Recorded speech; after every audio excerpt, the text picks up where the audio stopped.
روز پنجشنبه اولین بخش کمک‌های بشردوستانه قزاقستان به تاجیکستان رسید. امسال هم قزاقستان و هم تاجیکستان از باران و سیل و آبخیزی‌های هفته‌های اخیر زیان دیدند. نماینده حکومت قزاقستان اظهار نمود که کمک‌های این کشور به 2,710,000 دلار ایالات متحده آمریکا برابر بوده در دوام ماه روان به تاجیکستان انتقال داده می‌شوند. در کاروان امروزه روغن رستنی، مرجمک، شکر و دیگر انواع غذا انتقال داده شد. در قرقیزستان برای اولین بار دانشجویانی که قوه شنوایی ضعیف دارند همراه با هنرمندان کسبی هنرنمایی کردند. نمایشنامه زیر عنوان امید در تئاتر جوانان بیشکک به صحنه گذاشته شد که هدف از آن تغییر نظر مردم درباره شخصان محروم از قوه شنوایی بوده است.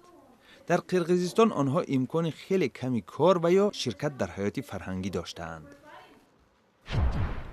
قرب پول ملی گرجستان لری در مقابل دلار ایالات متحده آمریکا به پایین‌ترین نقطه در 16 ماه اخیر رسید. کاهش قرب لری ماه نوامبر سال 2013 آغاز یافته بود. از آن وقت تا امروز 3.1 قرب آن از بین رفت. کارشناسان به قربشوی لری را به افزایش قرب روبل روسی ارتباط می‌دهند.